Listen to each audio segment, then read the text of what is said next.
And I give you credit on this because you have been kind of telling me since the season ended, like, you know,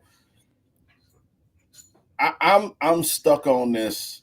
Let's get it all now and win it all now and worry about the rest later. You know what I'm saying? And I think to a point, it's that okay. It's a good mentality to have. I mean, we kind of get lost, and I did like looking at the Eagles, so to speak, and how they did it. Well, we not the Eagles, but I do. I think they had a good formula, and everything worked. And let's be honest, them guys was damn near healthy. The I mean, they Eagles only had a draft couple. different too. That's why when Yeah, teams fans like to compare their team to the opposing team, you can't do that. Like that's a different yeah, GM with a different mindset. That's a team that's built completely differently from how we're built, especially on the back end. The Philadelphia Eagles have always predicated themselves on quality defensive back play. Going yeah. back to Troy Vincent, Bobby Taylor, Al Harris, Lito Shepard, Sheldon Brown. Like they've always drafted Yeah. really good corners. That's right.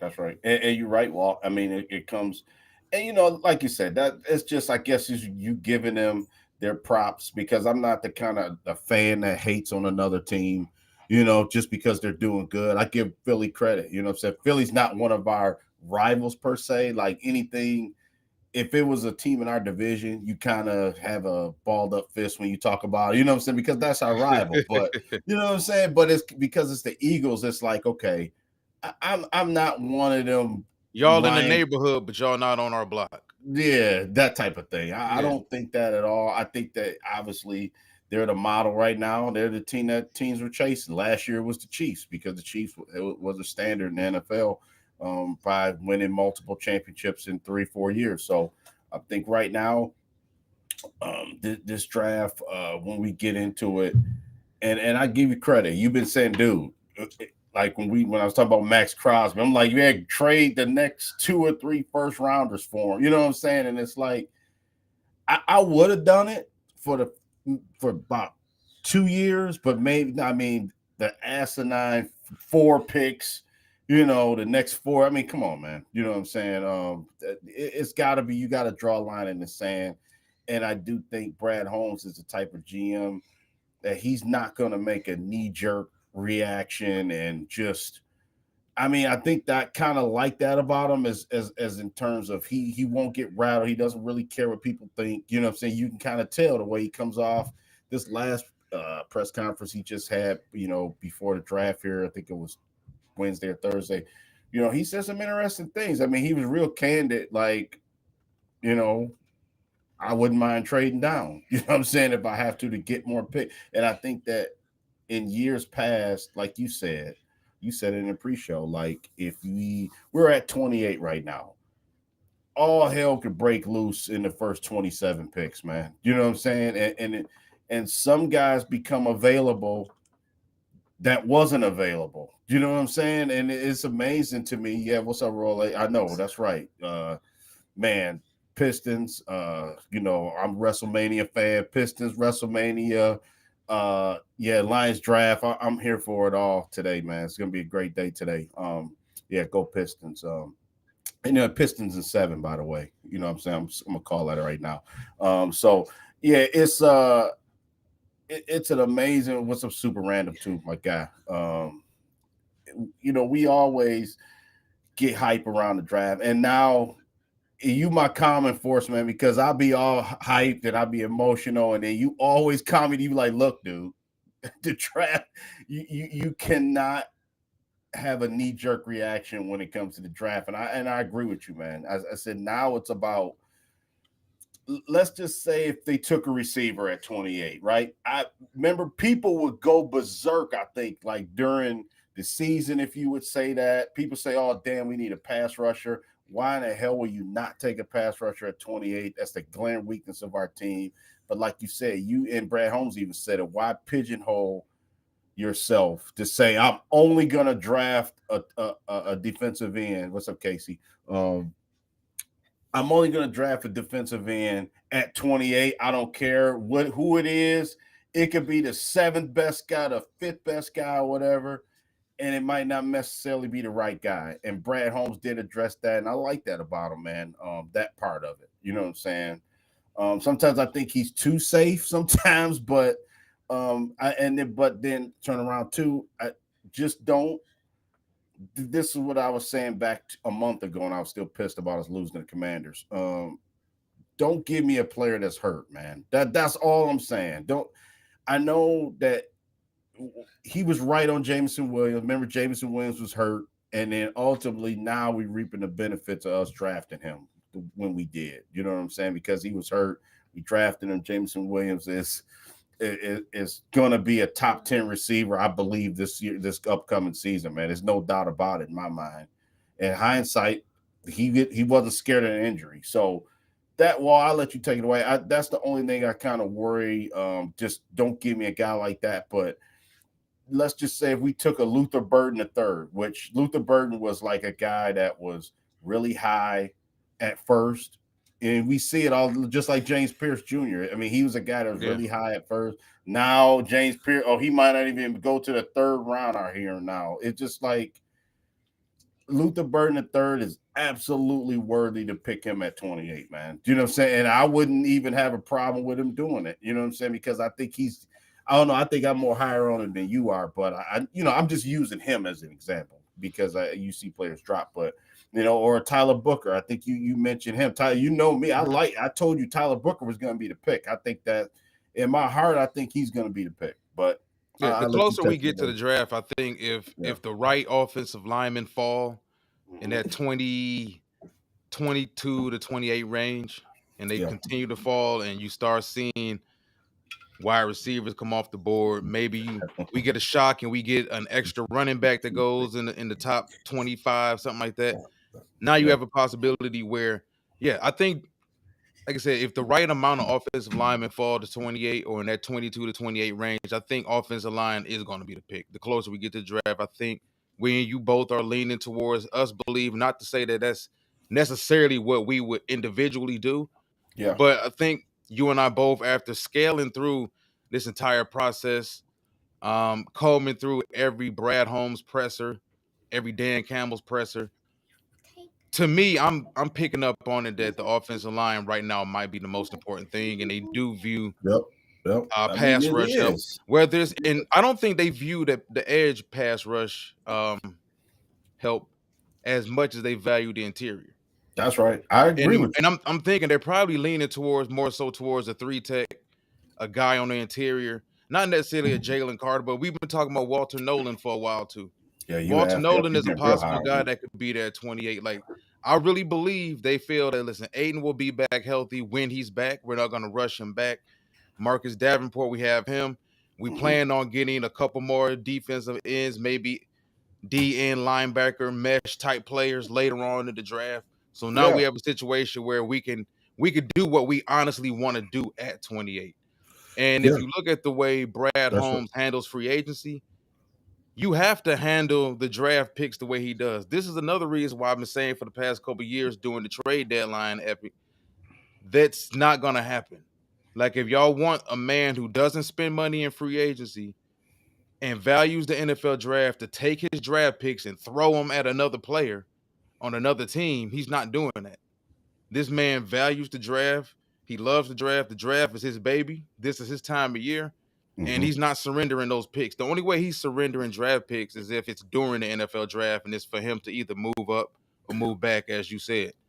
So I think overall, man, and just to comment on Luther Burden for a second too, which is odd because, he didn't have any issues off the field. There was some talks about, maybe his attitude a little bit at Missouri. Yeah. Him and Kyron Lacy were in the same high school class, if I'm not mistaken. Because I remember when both of those kids, I was following both of them on Instagram their senior years of high school, which is the whole Kyron Lacy situation is awful. It's traffic, man. It's awful for the person that was out there on the road when that happened. Yeah. It's and not to make up any excuses for him. I just think that when you look at Lacy, you're talking about and we got to stop assuming that once these kids turn 18 that they're adults. Nope. That's right. Mentally, they're adults because mentally they're not. And you're asking a 23-year-old, at the time, I believe he was 23 when this situation happened. Yeah. Everything that he worked hard for in his life, he's been all about football since the age of 6. So everything in his life has been aimed towards football, getting to the NFL. And now because of one massive mistake you made one evening, that dream is done. We talked about Henry Ruggs a few days ago. Like, the dream is done now. And at least Henry Ruggs made it to the NFL. But if you look at Lacy, the dream is gone. This boy knew good and well he was facing a large amount of his adult life in prison. And, as 40-year-old adults, 30-year-old adults, 50-year-old adults, we can say how we think we will handle a massive issue like that, but we don't know. I don't know how 23-year-old me would handle that type of pressure, honestly.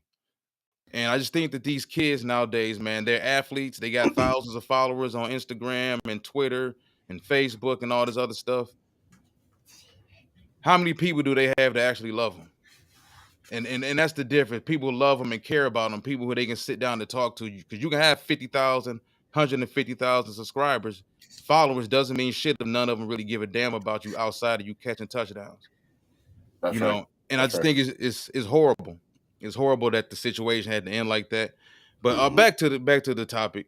So yeah, he and Luther Burton, I believe, were in the same high school class. I've been following both for a while. Like, this is all Lacy, not Lacy, but this is all Luther Burton been living for also. Mhm. You know. And what if we? I thought about this too, Walt. What if a scenario in the draft come? Because remember, it's always unexpected stuff that come in the draft. What if we got an opportunity? I was thinking about this, to draft Luther Burden, and then we get a James Pierce at 60. Do you know what I'm saying? I mean, that could be a possibility, or maybe trade down and get both those guys. You know what I'm saying? I'm just trying to think of scenarios that happens, because let's be honest. I think the wild card, how many quarterbacks go in the first 25 picks? Is Jackson Dart? Is somebody gonna really fall in love with which I like Jackson Dart, for the record. I do. But that's a question. Like, we Oh, gonna yeah. take a quarterback in this draft. So, like, Yeah. do you how is the right guy there for you to value? Like, what if a Quinn Ewers is there? Not Quinn Ewers as 28, but we don't know how Draft Buzz conducts their simulator. So, what if Shador's there at 28? Yeah. Because we're kind of drafting like we're an expansion team. Yeah.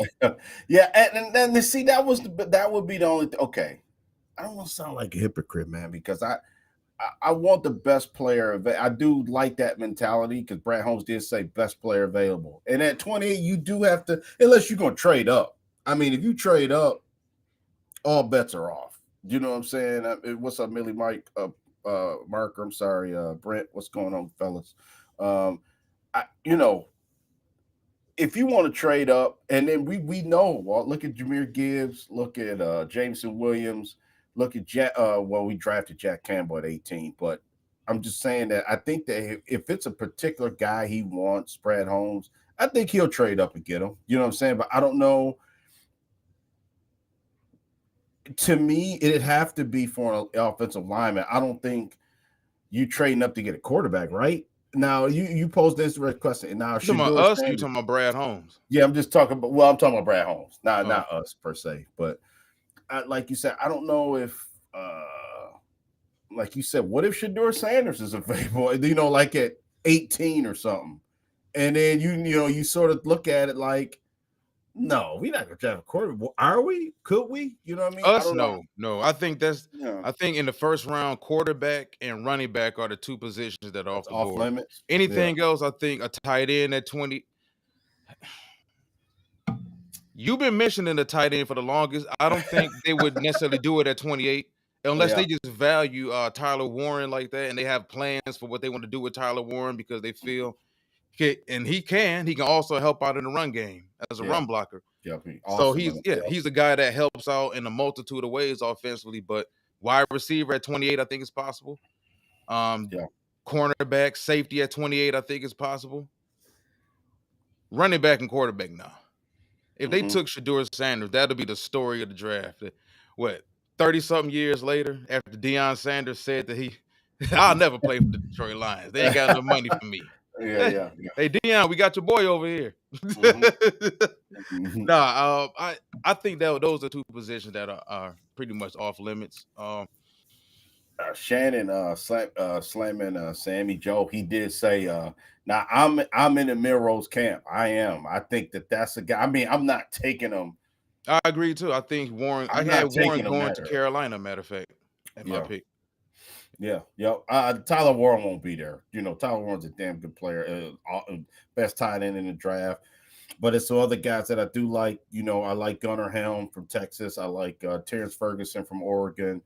I like Jake Brennan-Stool, but you can get him from Clemson. You get him later on the draft. I like your guy, Harold Fannin, Bowling Green. I've been really watching him. Versatile. Yep, that's really the guy right there. Other than Jake Brennan, for me, it would be Terrence Ferguson, or it would be Think about it. Fannin. Yeah, We talked about Isaiah Likely a couple years ago. yeah, that was How your we guy. both loved Isaiah Likely coming out. Yeah, He was like that Antonio Gates-esque type, that body type, that versatility, inline, outline, a yeah. guy that can stretch outside a little bit. Hybrid. So I think Fannin is 6'2", 230, I think. So he's not the biggest. He's not the biggest, but he's a little too something for everybody. I call those type of dudes the Carlos Boozers of tight ends. Like I'm too physical for most fours, and then I'm too quick for most centers.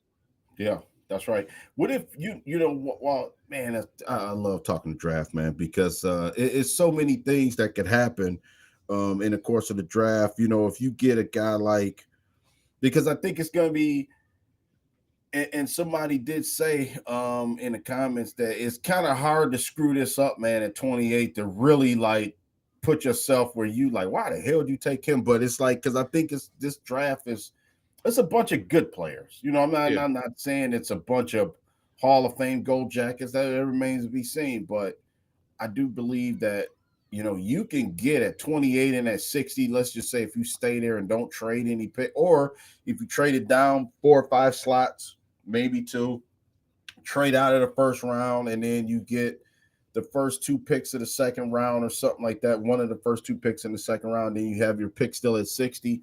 I mean, you could do some damage, man. You really can. I think the main thing is how the top 10 is going to fall, man, because every year we see it with a quarterback, we see it with a player. I think last year it was man, who wound up going early? I can't think on top of my head. I think it was the Raiders. Whoever they took at that time, I can't remember. But it's always, last Brock year Bowers? It was something. Was it Brock Bowers? Well, we kind of knew that Brock Bowers was going to be at least in the top 10, but maybe he went a little bit sooner. It was a couple guys that really, like, man, he went in the first round. You know what I'm saying? And I think it's going to be like that too. Detroit fan, man, I love Gray Zabel. I think that he would be a guy that definitely, you know what I'm saying? You draft that kid, he's starting right away. I mean, he may be your best interior lineman day one. I think he's that good, man. So I'd be ecstatic if they get him, you know, and then you parlay that, give me Josiah Stewart, if all the edge rushers are, because let's make no mistake about it. If you don't take an edge rusher maybe in the first 2 rounds, then it's going to be slim pickings from there. You're going to be hopefully you can get a guy that falls. What's the kid from Ole Miss, Walt Princely? I haven't heard too much movement on him. I don't know kind of where he's staying. He's kind of got 3rd round pick written all over him to me. You know what I mean? Princely was another guy that started this offseason, well, the prior offseason last summer after the spring ball. He started as a top 15 projected pick on PFF's boards, Draft Buzz boards as well, Pro Football Talk. So he's another guy. Water always finds itself. And if you go back to any draft year, if you go back to the prior summer, those final draft boards and those big boards never look the same. They never do because guys fall. Some guys are overrated. Some guys are rated exactly where they need to be. And, like I said, water always finds itself. Yeah, like, after that bottle. Dog over here chewing on the damn bottle. That's your dog. out the blue, though, you just want to chew on a bottle. Well, you know you on there, so now Right. you want to mess with you. Okay. Now, let me ask you this. Now, after Abdul Carter, right? Let's go to defensive end prospects real quick. I mean, Walt, do you think it's more of who do you like? Well, obviously, we know the scheme, whatever the scheme the team's running is a big part, probably 90% of it. But I mean, do you okay after Abdul Carter? I mean, do you think like Shamar Stewart, Mikael Williams, James Pierce, Mike Green, Landon Michael Williams is Jackson, who I another love guy from our though. He like yeah, his stock is this them Georgia players, man. I think the lack of success a lot of them have had and how slow a lot of them have started their NFL careers is hurting a lot of their projections at the next level. Michael Williams is a guy who I haven't seen a range where people feel like he's either a top 9 pick, a top 8 pick, or he's a second round pick. But we don't know. mm-hmm. They may like him. They haven't drafted any Georgia players since they've been there, though. You notice that? Yeah, 6'5", 265. Right. He's a slim, slender guy. You know what I mean? That build, I think he's a for a tweener pass rush. Yeah, because he's not because he's that 6 foot. developed of a pass rusher. Yeah, But he's elite so against the run. So that kind of makes me wonder, like, if they're going to a 3-4, he's kind of like that prototypical 3-4 defensive end. He's 6'5", he's 265. He's already elite against the run. He yeah, demands a double team, which you have to have pretty much in the 3-4 front. And he's kind of like too quick for most tackles. He's too quick for most guards, and he's too powerful and long for a lot of tackles. So I think with him, if yeah. he gets to the right system, he could develop into something.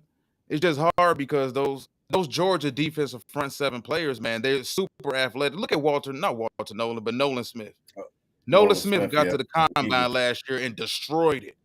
And Yeah, everybody thought he that went meant he was top going to be a 10, pass bro. rusher. Right? Yeah, And look how long he it took Nolan Smith to adjust yeah, to the NFL game. yeah. Yeah. Wow, that was the Look at yeah. I'm glad Trayvon you Walker. Yep, Trayvon Walker, the Jaguars. Yeah, yeah.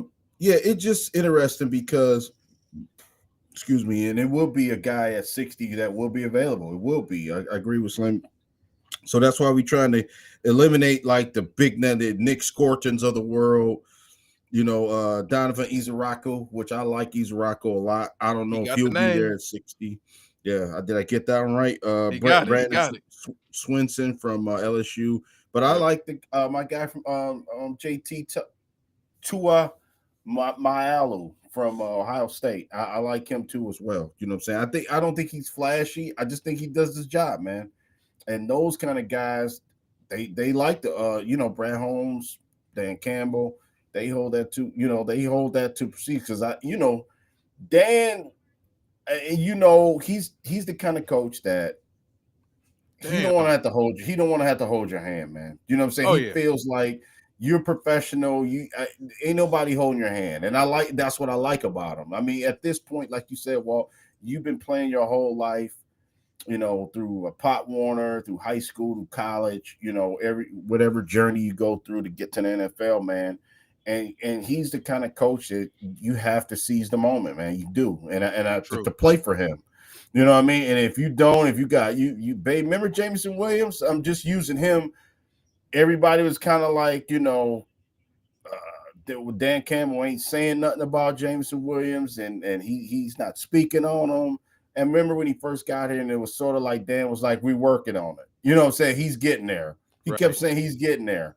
You know what I'm saying? When is he going to be starting? Is he going to be a starter? Is he going to be a number 2? Well, he's getting there. Well, we talked about it, man. It was about being understanding about the fact that Jameson was still a baby. Everybody saw what he did that 1 year at Alabama after he transferred from Ohio State, but Jameson hadn't played a lot of football, man. That was the same thing we kept trying to hammer into people's heads that, okay, you take a dude who was in a log jam at wide receiver at Ohio State with Garrett Wilson and Chris Olave and a bunch of other dudes, and then they had Marvin Harrison Jr. coming in. He left, went to Alabama, became Bryce Young's go-to guy that year, had a massive year, then tore his ACL. So his development was slowed already to begin with. You took a dude who was massively talented, had a great year once he had his opportunity presented it to him, and then he destroys his ACL.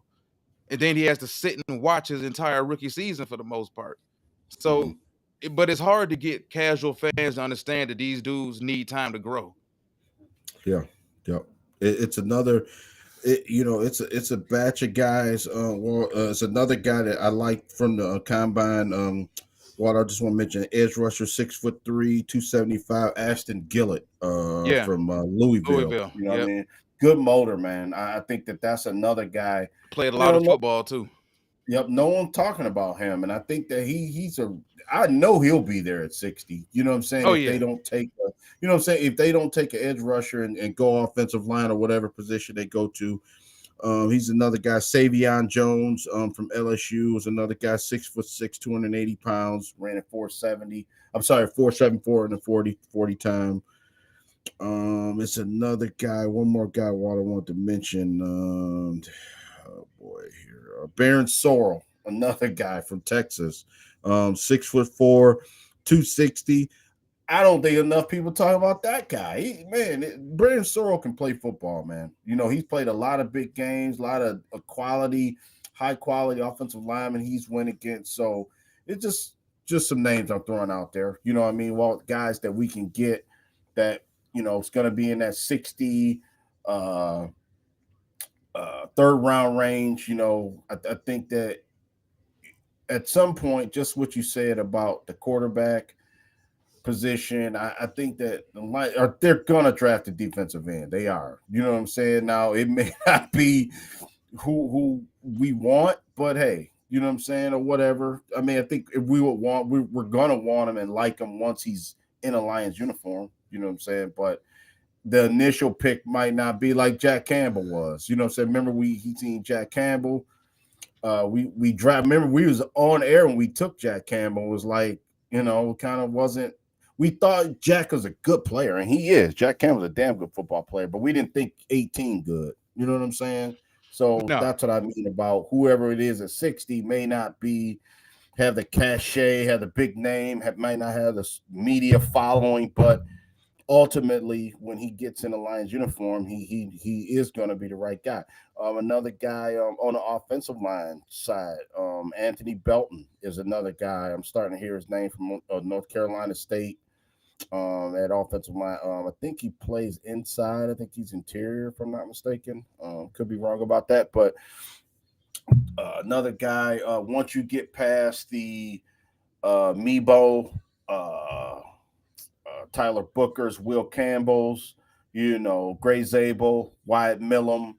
Um, then you got to really start digging into these guys. Chase Lund is a guy that's sort of dropping. I remember we did a show on Chase Lund last year before he even declared, before his senior season from UConn. I think we did a video on Chase Lund, and he's like right now projected to be like a third or fourth round pick. I mean, and Chase Lund would be great value if you got him in the third or fourth round. You know what I'm saying? Because all the other linemen are gone. Just picking up top of my head here.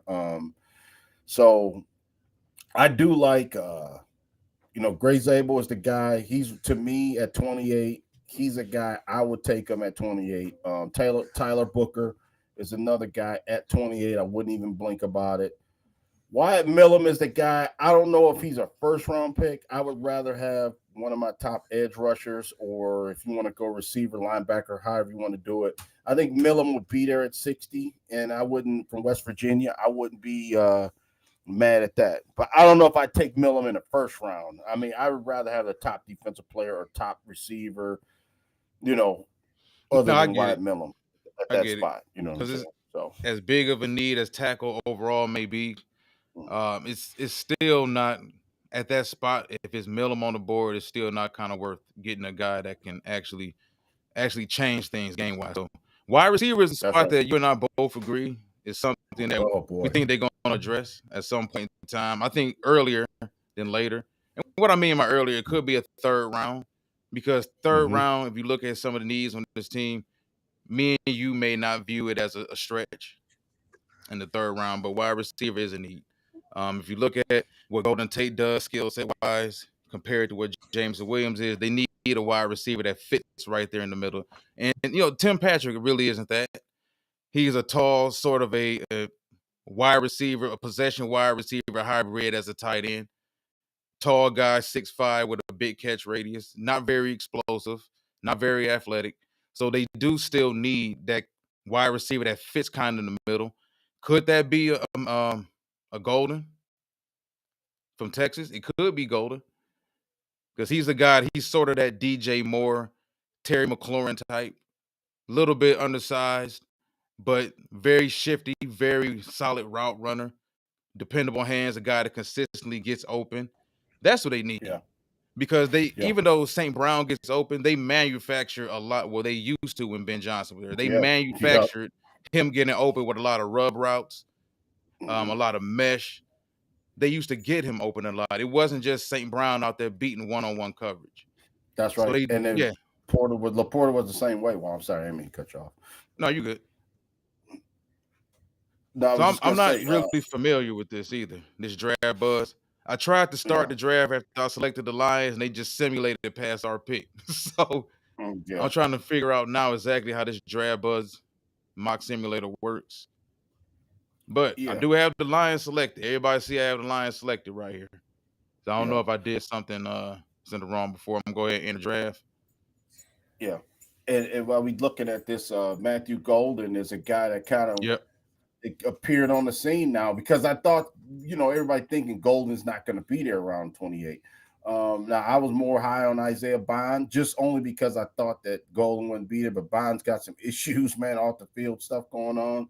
So I don't know if teams are going to really shy away from Isaiah Bond, or he may not get drafted altogether now, or he may be, a mid-late round pick. You know what I'm saying? So with me, how all of Texas guys can play ball, man. Ran a pro-like system to me. So I'm all for it. I would definitely I mentioned Luther Burden, but hey, Golden, I wouldn't be upset about it. You know what I'm saying? 20, because like you said, I think Laporta and St. Brown did get they got schemed open a lot. Not so much St. Brown. I'm gonna give him credit. I'm gonna say St. Brown is polished in his routes. He's just not the fastest guy. I think that's what you can kind of take away from St. Brown. But no, you're absolutely right about him being schemed, and then him, rub route. And I think Laporta was the same way. So I think you need another threat, whether if it's another tight end or obviously another receiver, because just think about it. I want everybody to think about this watching.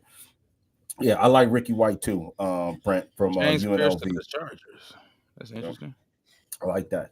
And all we need another threat. I mean, Khalif Raymond, God bless him. I mean, but he's not like a guy that teams are going to worry about. You know what I'm saying? So you need one more guy that just think if you add a Luther Burden or Matthew Golden to this offense, man. I mean, I want to be able to pull the lineup against the Packers or the Bears or the Vikings and still be able to score 40 on them. You know what I mean? I think that's what we're looking for. So, Walt, are you on our pick right now? Is that I did. I know the last draft I picked the first pick. So if you want to go ahead, you can make this first pick if you want. Wow. So we got Draft Buzz, and I went off Draft Buzz chart. If we go back to the beginning, they got Travis Hunter going number 1, which is strange. I guess maybe they had Travis Hunter rated number 1 overall, which they did. Then they sent Cam Ward to Cleveland. Oh, that's horrible for him. Abdul Carter to the Giants, Kelvin Banks Jr. to the Patriots.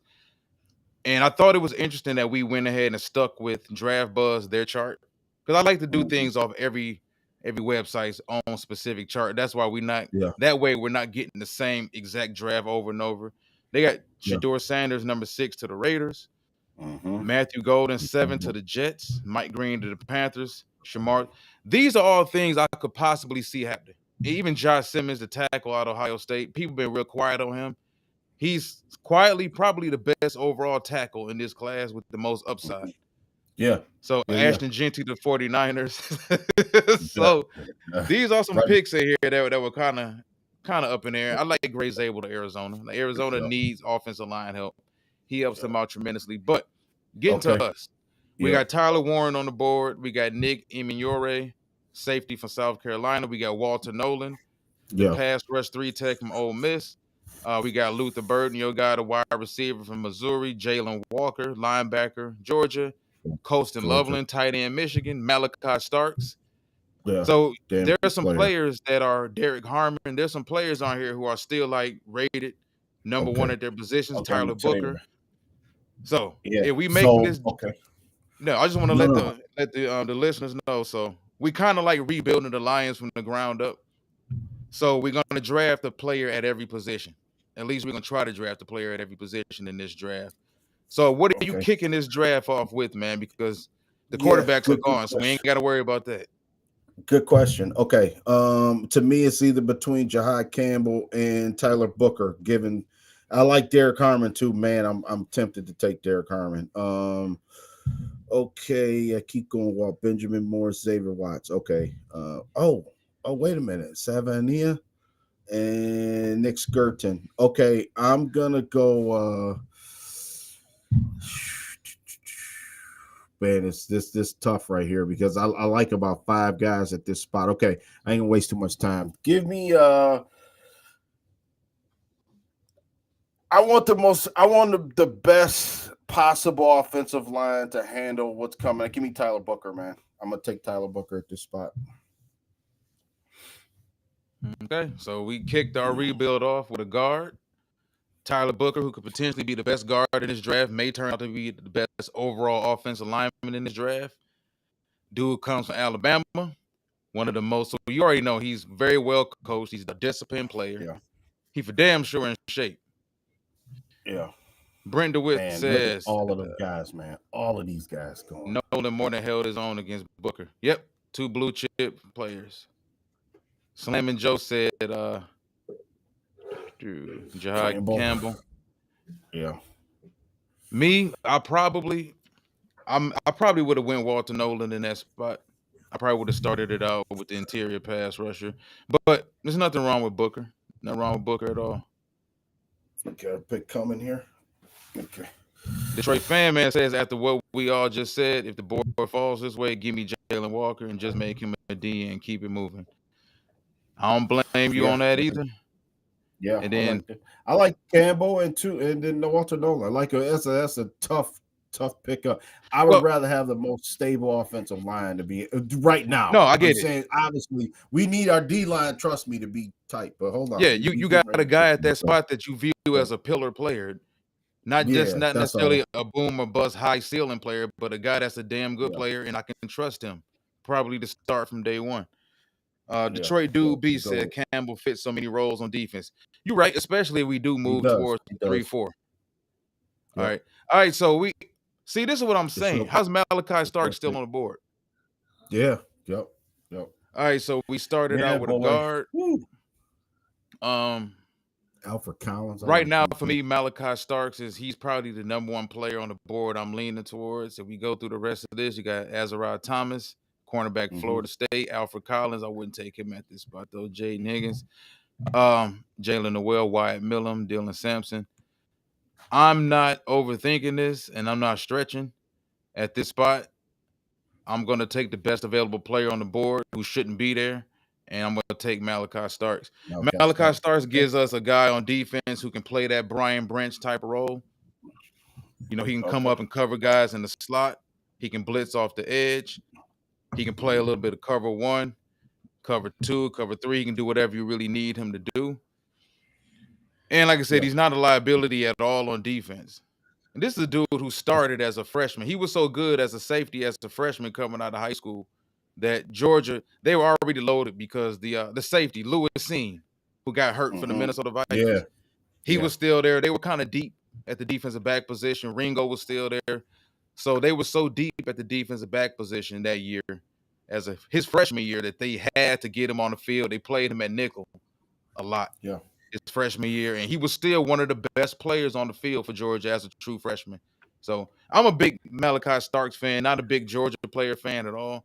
But yeah, Malachi Starks, I think, is a damn good player to start out as well. So we got 2 SEC players, man. So we started to build out with players. We got us a guard, and we got us a safety. Okay, so you back on the board, man. You got Andrew Makuba. Damn, that's tempting. Yeah, that's Gardner tempting too. Ham, But Charles Grant, Savion there's Williams, Joe Alexander. Guy, the wide receiver. Darius Alexander still on the board. Yeah, from Toledo. Yup, I like him. Milrow. What There's some about? I damn want to good get players some. still on the board. Yeah, let me see edge rusher wide D tackle. We know Darius Robinson. We just seen him. I want to see. Let's see. Go down a little bit further. Well, let's see. Ransom. It look like they all gone. By this spot, I kind of expected them to be all gone. Linebacker. Terrence Ferguson. I would say I would think by this time, if we were rebuilding the Lions, it's obvious we'd probably be going free agency for quarterback. Yeah, at this point, yeah. Yeah. Because I'm not. I'm taking. I wouldn't take one. Not in this situation. No, right not this situation right here. Yeah, because we got to get an edge rusher. Just to get another guy in the system. Keep going. Can you click on edge rusher? Because none popping up. I mean, it's like none of them is that's because they like lower rated players now. So we like, look at this. We'd be reaching if we took an edge rusher at this spot. These dudes, 160. What about the kid from where's Ty Robinson? Is he there from Nebraska? I mean, he's interior though. I like Baron Sorrell. I do. I don't know if Jordan Phillips. There we go. Okay, Jordan Phillips, Jermaine Caldwell, Ty Hamilton. Peebles. I kind of like him too. Ty Robinson way down there, man. CJ West from Indiana, you can get him late. Okay. I think the pick is going to be made here. It's look like I'm going offense. I thought I seen Terrence Ferguson on the board at tight end. Charles Grant. We already got our lineman offensive side. Go. I thought Terrence Ferguson was on the board for Oregon down at tight end. Give me Terrence Ferguson. That's where I'm going. All right. Okay, that's our tight end. I'm writing all these down. So we got offensive lineman, we got safety, we got tight end. Man, it's slim pickings. That's what I mean, man. If you don't get an off defensive lineman early, man, you're gonna be stuck here with just. I mean, obviously these guys doing their homework, and our listeners and everybody does their homework that watch this show. You know what I'm saying? Everybody knows what they're talking about. So it is guys to be had out there. You know, only thing about this is we passing on some really good players at other positions because we drafting one offensive lineman and one tight end and one wide receiver stuff like that. So we are leaving some really good players on the board. Trade offers. Here y'all go with these goofy trades, man. Yeah. All right, so what's left? All right. Damn, man. This is the only thing about it. Yeah, this is the thing about it, man. We kind of stuck. Yeah, if you don't, but almost this is a good exercise because it's showing us who's available. How deep you got to dig. Yeah, how deep you got to dig. Right. So them first two picks are crucial, man. You know what I mean? Because oh boy. Yeah, Cody Simon, Jake Majors, he damn good center. Even though we don't need center right now, you know. And then two at corner, if you even thinking about taking a corner, I mean, man, after Jordan Hancock, who is always late. You know, when I do these mock drafts, Logan Brown's a good player from Kansas. This is slim pickings. Yeah, it's slim pickings out there. I know a decent amount of these players. I'm gonna try to figure out what I'm gonna do, man. All right, so we then took a safety, we took a guard. Ty Robinson, he's still there. And then we took, what else did we take? We took a tight end, a guard. We got safety, tight end. Okay.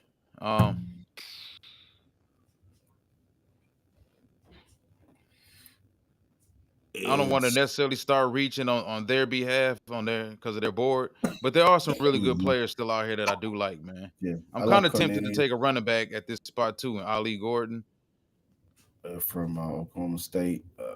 Chase Lund, he's a good pair. Baron Storrell still staring us in the face. Ty Robinson staring us in the face. Them two good players right there, man. If he could get both those guys, would be Excellent. So technically, we got to get a D lineman. We need a linebacker because remember we drafting position wise, as according to and a receiver too. Yep, we need receiver, You think linebacker. about Kyle McCord. Even I did just say not to take a quarterback. Kyle McCord at this spot wouldn't be a bad pick. Um, man, it just ain't a lot. It's not a lot left. Jalen Lane, wide receiver, Virginia Tech, is a good player as well. Dorian Strong, cornerback, Virginia Tech. Both of these guys are pretty good players too. We could go with a Virginia Tech player. I don't want to kill too much time though, so I'm gonna go down. I gotta get somebody with some juice on offense, man. And I'm going to take. Where is he?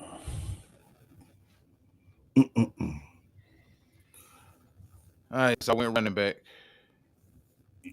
You taking To Ollie Gore? Yeah, yeah. yeah, for Oklahoma State. Okay, I get it. So we I pick get again that. at 196. 196, and then and granted, this is strictly straight up, no trades, just get the next guy for our team. Basically, that's what we're doing. Right now, I think we have to add to the all defensive line at this point, or get me a linebacker that I could use here, possibly in some special packages or third down situation, or you could. It's a pass rusher too that's still out there. It's a lot of interior guys that in this spot that you might want to entertain. Not so much edge rusher. I think right now you're kind of reaching a little bit to try to find you. Not reaching, you're just trying to find somebody. That's where it's going to be. Yeah, because I mean, I think A this type challenge of a little bit. exercise is I think this type of exercise is valuable, like you mentioned, because it's not just next big name that I recognize still on the board. I'll draft him. Like, Not draft no, him right. you have to actually know a little bit about these players because you're taking one player at every position to kind of Yeah. fill out your roster. But Yeah. So I do like what we've done so far, though. So we still need we need a running back. I'm sorry, we need a receiver, we need a defensive end, and we need a corner linebacker. Ironically, okay, in these spots. So here, what are we? 196. Okay, best available. Vernon Broughton. Go down a little bit, Walt. Let's see what we got. All right, best available. We got Raheem Sanders, running back, South Carolina. Vernon Broughton, D lineman, Texas. Jaquez Hunter, running back, Auburn. Somebody mentioned him in the comment section too. Aronde Gaston, tight end, Syracuse. Yeah. Antoine Wells, wide receiver, Ole Miss. Yeah. Yeah, it's not, at least name recognized wise, not a whole lot left. Yeah, Jason Marshall Jr. Jay Higgins was, I think he won a top linebacker award in the Big Ten, if I'm not mistaken. Yeah, okay. I already seen a couple guys. Man, we're gonna be SEC city here because I do like Kareem Reed from Utah, and I like Nazir Stackhouse. Yeah, I was gonna mention Stackhouse because at least with Stackhouse, he gives you a nose tackle. Yep. At this point in the draft, go down a couple more spots. He's gonna be my pick, but I just want to see who's after him. Couple. Okay, Jordan Hancock still there. Okay, because I like Jordan Hancock at this spot and in this area of the draft, but not now. I'm gonna take. Give me. Go down. Yeah, he is safety anyway. We already took a safety. Oh yeah, we took say that's right. They don't even have listed that corner on this site. Let's go. Yeah, let's go Nazir Stackhouse. Let's go. Okay, so we're gonna go with the nose tackle, the experienced nose tackle out of Georgia. So this is what we've done so far, and I want to get to some of the comments in the comment section. Slamming Sammy Joe says so far solid picks. Detroit fan man says this is a tough outcome. I regret any safety pick in the second if we miss on this DN class this badly. Edge got picked clean in the third before your pick. Yeah, that's the whole thing. And it's just Yeah, we that's got to right. take. That's right. You kind of put in a position now where you need to take the pretty much the best available player. Yep. Jalen Lane, we mentioned Jalen Lane too. He was a good spot. I just Slam and Joe brought this up about running back before we took Ollie Gordon. You got to get somebody you need to score some points too. So you got a skill position player that can get out there. You don't have a quarterback, so you pretty much wouldn't take a wide receiver at that spot. Still there. No wide receiver worth taking. Let me get to this first. Take his screen. Hold on 1 second. Okie dokie. Yeah. And the only thing I'm just going to say right now, if the draft turned out like this, I think people would kill Brad Holmes. I ain't gonna lie, because reason why, because like you said, the big name is not on there, But like you said, we know Tyler Booker's a good player. We damn sure know Malachi Starks at 60 is a very good pick. But people would say, well, why would you take him? And you got Kirby Joseph, you got Brian Branch, you know what I mean? But again, you still have to get like multiple guys that can do different things. I think if you was to take Malachi Starks, you could move Branch around, and he doesn't really have to stay home all the time. You know what I'm saying? Where he can kind of be a roamer. So I kind of like that idea. You know what I mean? To maybe get a safety. Teddy Buchanan's there. Teddy Buchanan, damn good linebacker. It's also Brew McCoy. I really like Brew McCoy at receiver from Tennessee. He's really good. Let's see. It was another guy late. Because when you get to this point in the draft, like you said, it's not the name recognition is out the window, man. You know what I'm saying? Basically, you just have to really know what the heck you're doing at this point, and that's why, Brad Holmes gets paid and the scouting guys get paid the big bucks, man. Jimmy Horn is really intriguing. Both the Colorado receivers. I like Webster too, but I think That's like who I was looking for. I think you look like Jimmy Horn. Let me take a look at the wide receiver take a look spot. at receivers. I like Kobe Hudson of UCF as well. I love Ricky White. I think him, and then you know what? I got some insight on what's the guy last name Tesla? He's got some wheels, man. I think Jimmy Horn Jr. is still available. Still on the board. Okay. But Tesla way better prospect than him, I think. Not way better, but I would say he's in the discussion now. I kind of got tipped off on him, so yeah, him too. Reason I really like Jimmy Horn as much as I do is because he reminds me a lot of Tank Dell. I understand Jimmy Horn's only like 5'9", maybe 5'10", but this dude is uncoverable. And not only is he the type of wide receiver, and that's the thing about getting a wide receiver that kind of fits in the middle between JMO and St. Brown. He kind of does. Now, is he 6'3"? Is he 6'2"? Is he 6'4"? No. But he's a guy that can get open, that's shifty and explosive on his own. That's not really what St. Brown is. St. Brown is more stronger, a power wide receiver at his spot that they utilize in different ways to get him open. Jimmy Horn Jr. would give them somebody that can run damn every single route you need him to run. Smallish, but he's explosive. He's shifty. He's a way better version of Isaiah Williams. Remember Isaiah Williams last offseason? Out of Illinois? Yeah. You need somebody that can manufacture getting open on their own. And spark plug. You look at offensively, we took care of some spots. We got a defensive tackle. We got ourselves a guard in Booker. We got a running back. We got a tight end. I'm going to go ahead and take Jimmy Horn because I think if you pair Jimmy Horn with Terrence Ferguson and his explosiveness downfield, you got Ollie Gordon, an explosive running back. You got to be able to score some points. So I'm going to go ahead and I'm going to roll the dice on Jimmy Horn at this spot. Yeah. I mean, it's good value at this point in the draft, man. We in round 6 right now. So, and just what you said, man, you want to have more options. you want to have more options for Jared Goff. You know what I'm saying? You want to be able to know that once you are in a game that you could score, at said time, at given time. It's going to be different ways that you're going to have to score this year. You know what I'm saying? Because you got a new offensive coordinator. Well, I'm gonna say this Yeah. to Detroit fan man's comment there. We did have Darius Alexander on the board at that spot, but you took Ferguson over Darius Alexander. I probably would have took Darius at that Yeah. spot. Okay, you got Malachi Starks at safety. Give me a defensive lineman that can rush the passer. But still, you got to sacrifice something. You can't get the best player at every single position always. And I think so far we've done pretty decent. Yeah. Go. What about If go we get linebacker? 7 defensive tackles. 1 second, bro. Detroit Doobie says if we get Stackhouse, that makes 7 defensive tackles. I don't see us keeping more than 5.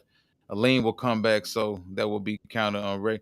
Yeah, also thinking about there's a possibility that Reader could be a cap casualty, even if they don't cut Reader before June. Was it June 1st? I believe. Mm-hmm. Yeah. Even if they don't, if they decide to not, if they cut him, I think they save $11 million, if I'm not mistaken. But I don't think they will, considering that Aline won't be ready for the start of the season. Right, but there's a good chance DJ might not be back after 2025. So you and I also been saying, like, nose tackle Jamari Caldwell of Oregon was another guy we were discussing. They do need to get younger at nose tackle for sure. All right, bro, this on you. I took a wide receiver. Yeah, so what's left on the board?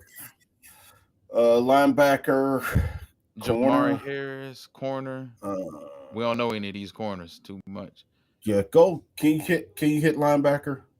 Sure. Because Kane Madrano was a guy that ran the top. Boy, Nick Teddy's still on the board. I'm running the card up there. Give me Nick Martin. I'm running the card up there to get Nick Martin. Yeah. So we done took 2 Oklahoma State players. Yeah, Nick Martin, absolutely. At this stage of the game, dude. Yeah, I'm good. Speed at linebacker. I was looking for speed. I was thinking Kane Madrano from UCLA, but he down. Kane Madrano was the fastest linebacker at the combine. But at that point, man, if you get my guy Nick, he's Buchanan too. Do it. Yeah, Teddy Buchanan from Cal. I like him too. Slimy Joe, I like him. All right, so draft complete. Yeah. And just what one of the listeners said, I agree. Darius Alexander was a tough. I agree. It was tough trying to decide to whether you take him or you take the guy. You know what I'm saying? That's a for sure guy. This is what I'm envisioning. I'm envisioning offense where we not having no issues on offense trying to score, man. That's number one, because I think the defense is going to have to catch up. And I think that early in the season, if you look at not even early in the season, if you look at our games, we got 9 road games. And I think all of those guys, all of the teams that we're playing, if I'm not mistaken, has a quarterback that's dynamic, like Joe Burrow, Lamar Jackson. You know what I'm saying? We're playing teams that you're going to have to score some points, man. You know what I'm saying? And I think that the way our offense right now is constructed, we need to be able to score. You know what I'm saying? Because if you think about, like you said, Walt, just, and I like Tim Patrick. I think Tim Patrick was a guy that I was banging the table for to bring back. I like just how he fit.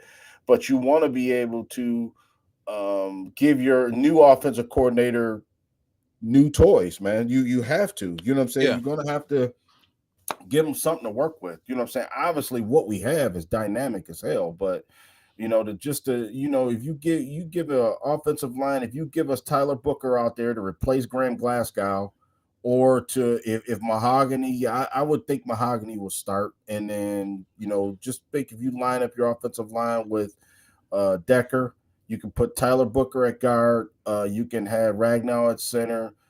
Mahogany and Penei Sewell. Let's go. That dude, you telling me right there, and then you got Glasgow who can play multiple positions. Somebody gets hurt. You got Awasika, you know what I'm saying, that can play multiple sides. And then if you want to throw in Kobe Sorsdal, you can throw him in there. You know what I'm saying? Think about it. Then you got, if you draft Terrence Ferguson, then you would have Terrence Ferguson along with Sam Laporta, which we need a tight end too. And there's no slight against Laporta that you're drafting Ferguson, but now you're going to have Ferguson, Laporta, and then you go a step further, and then you put Jimmy Horn with St. Brown, Jameson Williams, and Tim Patrick. Man, I'm telling you what, that's a damn good Jahmyr Gibbs. Well, that's what we trying to explain, man. David Montgomery. I mean, well, that everybody would love that. On the field, it don't look good on the list of players that you're looking at on your screen, but on the field, I think it does because we know these players. So I'm cool with it. Yeah. I'm cool with it, 1,000%. I agree. That's the only thing, like you said, I'm glad you backed me up on it. Like, okay, you're going to have to sacrifice some. So people would say, well, why the hell would you take Nazir Stackhouse and not take Darius Alexander, which Darius Alexander probably a better defensive tackle. But at that spot in the 6th round, look who we got him. Not DJ Reader. Aleem McNeil's out. He's not going to be ready until maybe if you're lucky, the end of October, November. That's what they're saying. So, and then he's gingerly going to be back, right? So he basically gonna miss half the season already. You need somebody, and I'm bitter on Broderick Martin. I've already moved on from Broderick Martin. So don't tell me I'd rather have Broderick Martin than Nazir Stackhouse or whoever else. Not at all, man. I think, and I've been saying for the last couple of years, man, I think Nazir Stackhouse on that Georgia defensive line has, and this is going back to also since when Jalen Carter was there, when Jordan Davis was there, Devontae Wyatt, all those dudes, Trayvon Walker, when all of those dudes was there, man, this is going back. He's been the one constant. Now, I'm not going to say he's Dexter Lawrence-esque in the situation that Dexter was in Clemson, where he was the main reason Cleveland Farrell and Christian Wilkins were able to eat. Yeah. But I think Nazir Stackhouse, his ability to consistently take on double teams in the middle of that defensive line for Georgia was huge for everybody else. Now, the problem is that nobody else ate sack-wise because that's not what Georgia does defensively with their defensive linemen. They drop them a lot. They want them to get out in coverage. They want to drop them in spots and zones to get to the run game because everything at Georgia is predicated off of stopping the run, number 1, stopping the run, number 2, then get after the quarterback, number 3. But yeah, Stackhouse, man, we keep saying this. People underestimate the value of having a guy in the middle of your defensive line that can demand a double team. That's why Jamari Caldwell is a guy that I really, really like. From Oregon, moving forward. Yes. Yes, you have to have your edge rushers can't eat unless you have somebody in the middle. Right. They eat up some space, man. That can wreak some havoc. Yeah, that's right. Exactly. That's right. And just what, and I'm gonna defend your pick with Malachi Starks. I mean, I love it because then think about this.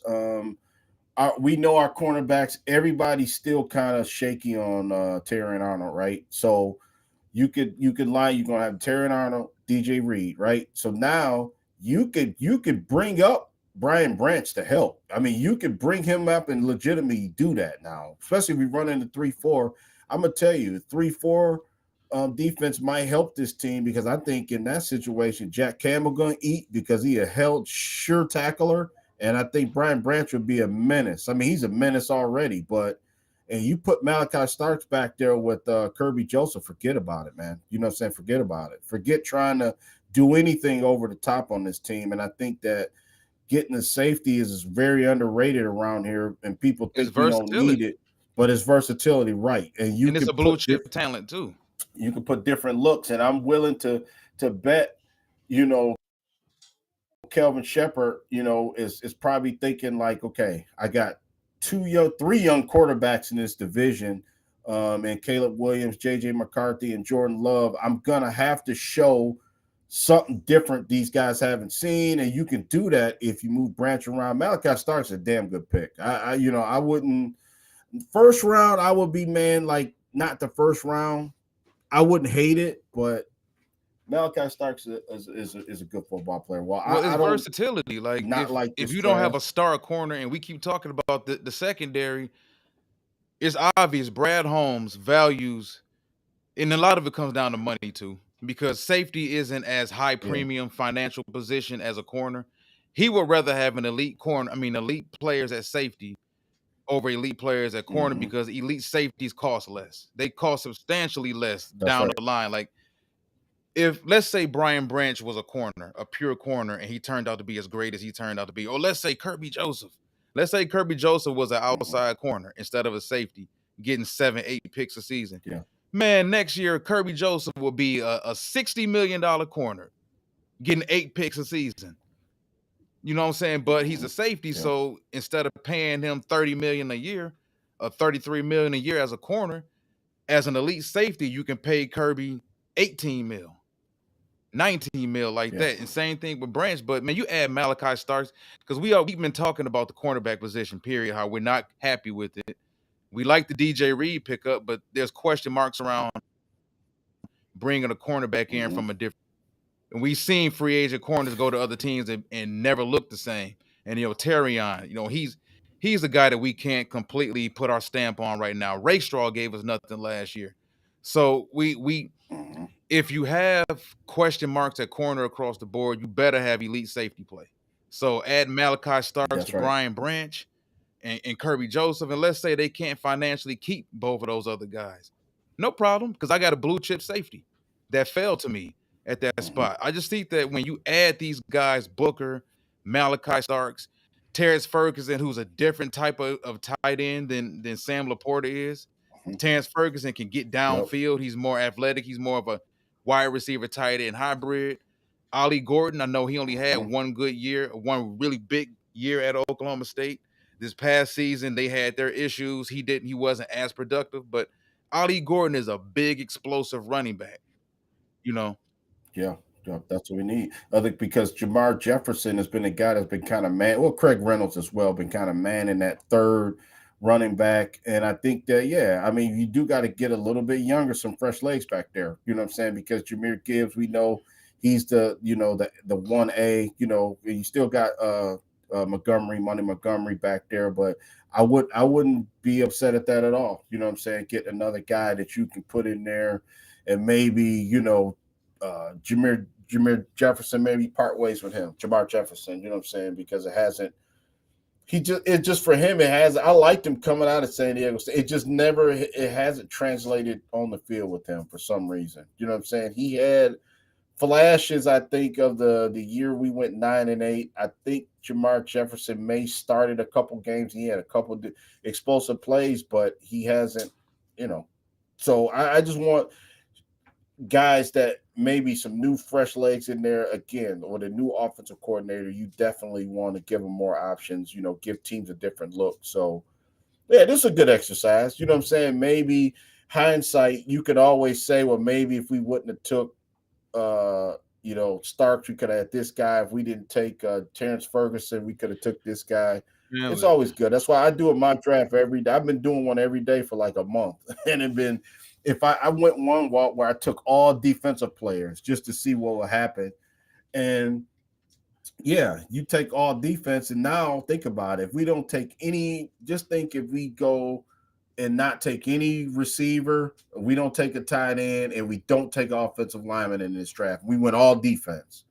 I mean, it would then you'd be at a disadvantage with your listen. offense. You know what I'm saying? So I don't think that I type of think people thinking need to is. move past the whole edge rusher mindset, because if you take this draft that me and you just conducted and you add those players to the Mhm. team that we already got, that's a damn good football team. That's what I You add said, man. Malachi That's Starks crazy. and Booker, Tyler Booker, and Yeah. Jimmy Horn Jr., who can also return punts. Like you add, and this is a Yep. 4-3 guy. I understand it. Listen, Tank Dell, and I love Tank Dell. I was a big Tank Dell fan Yeah. coming out of college, coming out of Houston. Tank Dell is uncoverable. You can ask, even though I understand, see, every quarterback loves a 6'4" wide receiver like Nico Collins that can do a whole ton of things. Ask CJ Stroud about Tank Dell.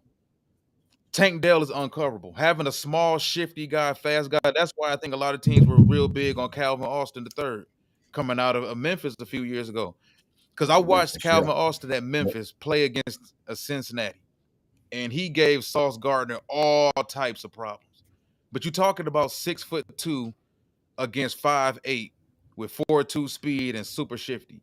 You ask any cornerback what type of wide receiver gives them most problems that they hate going up against? Small, shifty, fast guys. Yeah. Give me a big wide receiver that's kind of lumbering. I can deal with a big physical wide receiver. But them smallest wide receivers, real quick feet, real shifty, short area quickness give people problems. And like I said, if you take Jimmy Horn Jr. and put him in the middle of Jameson Williams and Amon-Ra St. Brown, he will fastly become Jared Goff's favorite wide receiver. I would guarantee that because Jimmy gets open consistently, and he's a big play receiver. Now he has some injury issues, Then you concerns, open but it up. Yeah. Then you open it up while you opening up more running lanes when you do that. You know what I'm saying? That's a way you can get. Then David Montgomery, let's be honest, he may not have the explosive speed like Jahmyr Gibbs, and that will Ali open Gordon is up more talented. running lanes for him. Yeah, Yeah, no, I'm of just saying, course. like, But if you you did know, want to I move mean, on from Montgomery soon, you could with a guy like Ali Gordon. yeah. Yeah, yep. And you open it up running lanes when you do that. You can unlock. So just think another pass catching tight end, whether if it's, me personally, I'm Terrence Ferguson. But if you get a Harold Fanning, if you get a guy even later like a Jake Brendan Stool from Clemson, it's guys that you can get that could really, man, unlock something new with this team. And I think that's part the question, and I'm sure we're gonna do a ton of shows on it, leading up to the season after the draft. After the draft comes, 2025 is, how do we stay, consistent and still remain a contender, but we're enduring two new coordinators. You know what I'm saying? We're enduring infusing some young players that, maybe you talk about a Giovanni Manu, which the organization's still high on. Maybe they don't even take a lineman and say, hey, well, maybe I still think they will take I would one, hope that they but maybe wouldn't. they have. If Booker was there at 28, I don't think Booker's gonna be there at 28. But if he was there and you passed on him for developing Manu, no. Yeah, then right, because you were already behind the season. Instead of having your guard up, you got one hand behind your back. You know what I'm saying? I don't want to be like that. And against Washington, we played that game with one hand behind our back. Obviously, one because of the injuries, but two, let's be honest, we just lacked anything on defense that no pressure, no anything. I think interior line, linebacker play was an issue. It just seemed like we was a step slower. Do you think the week off? I mean, Yeah. I've heard some people blame it on the fact that we had the bye or whatnot. Yeah. Do you blame anything on the bye? Because teams, you ever notice that you see number one seeds come out of that bye in a slumber? Yeah. And they sluggish, a little bit. Yeah. Well, no, because I say we had home field advantage. So you should be familiar with everything. You at home, you with your family, you sleeping in your bed. You know what I mean? It's not like you had to travel, get on a plane, fly cross country or wherever you had to go. So you had a lot of familiar things that were around you that kind of made it comfortable, to be able to play in that situation. But no, I'm not gonna make any excuses, man. Washington came in and just I don't think that the rest, I don't think that was an issue at all because we kind of needed it. Remember? And then I think the rest was kind of our worst enemy with Dave Montgomery. I think that it kind of fooled us into thinking that it was enough time for him to come back. Remember? And then we try to rush him back, and he clearly wasn't ready to come back. You know what I'm saying? We tried to force fed him the football. And as soon as he came back. Yeah, and that was the wrong move. You know what I'm saying? Think about people that automatically want to push Aiden Hutchinson back in there and push Elaine McNeil back in there. That's even though Hutch has been rehabbing for months, so his situation might be different. But I think Elaine McNeil kind of troublesome, man, to start the season. They on record saying that he's not going to be ready when the start of the season comes. So that's an issue. So you would think that we would get another guy on the defensive line that that could help us. Like, you know what I'm saying, starting September 11th or whenever the season starts. You know what I'm saying? That's what I'm looking for. And Mikal Wingo, I think they got high hopes for him. Now, I don't know the severity of his. I don't think he tore No, anything. he'll be back. He'll be back. It's another He'll be rotational back. player. Okay. Yeah. Yeah. So yeah, man. I mean, I thought this was a good exercise. Just fun to just look at the draft and see, how this thing could transpire. You know what I mean? Coming up in a week here, we're less than a week away from the draft. So Walt, you want to come back? You want to do our one final mock, or you want to maybe go around the NFC North and maybe talk about our opponents in the division? You know what I'm saying? Because it's been a lot of stuff going on. The Aaron Glenn calling Aaron Rodgers across the country to tell him your services no longer need. I thought that was interesting. But yeah, Chris Bird, I agree. If he doubled up on the defense, I would love it, man. I'm telling y'all, because I want a dominant defense. I do. But I also want to be able to keep that offensive line stable. And Tyler Booker, make the mistake about it. Or Savania or Wyatt Millum, Gray Zabel. Oh, man. If Will Campbell fell, Anthony Belton later on, if you got any of those guys, you don't even need to draft another guy. I think you lacking one guy. I think that's my opinion. Even because Mahogany can start, I just think the Glasgow thing. I think you need to move on because you got to replace Zeitler, and you got to replace Glasgow. In my opinion, I think Mahogany can do one, but you got to get the other guard position solidified. In my opinion, so definitely. So I figured because we're gonna be back Wednesday night to do our final 4.0 mock draft for the Lions. We're gonna have trades in that mock draft as well. Well, if the right trade is there, trades will be available in that mock draft. But I figure we can come back either tomorrow night or Tuesday night and do an NFC North draft. We're not gonna draft bad players for the Packers, Vikings, and Bears. But we're gonna put on our GM hats for the Packers, the Vikings, and the Bears, and we're gonna draft for all three of those teams around what we think they need to do to improve as well. So it'll be fun to look at the NFC North from those teams' perspectives. Drafted for Ben Johnson and with the Bears and whatnot. Just to get a different outlook, because I think, with us, we try to make sure you guys and gals out there, you have a firm grasp on not only the Detroit Lions, but the Minnesota Vikings, the Packers, and the Bears as well, because that's our competition, in our division. So I want to thank everybody for joining us this Saturday morning. As usual, we love these shows. I get to get up early, have my cup of joe with my extra big coffee cup, right here. And we bring y'all the content we know that y'all love and the content that y'all do deserve. So, like I said, I want to thank everybody for joining us. And we will be back tomorrow night, Monday night, or Tuesday night. Let's do maybe Tuesday might be better. Yeah, Tuesday night. I think we can Monday, because then we can do Monday, Wednesday, and then do something for the draft. I think the NBA, I think the Pistons game 3 is going to be Thursday, the night of the draft too, if I'm not mistaken. So I think it's on schedule. So, I think people will be in front of their TVs, in front of their laptops. It'll be fun to talk, while we talking the draft, maybe give updates, Pistons game, stuff like that that's going on. So it'll be fun, man. I think this is a fun week. This draft week, Walt, this is what we love, man. You know what I'm saying? This is what you got me into the last 4 years, 4 or 5 years. You turned me into a scout. So I've been kind of watching these guys, man. It's just going to be fun to see how it unfolds. The Shedeur Sanders thing is fascinating, where he's going to end up.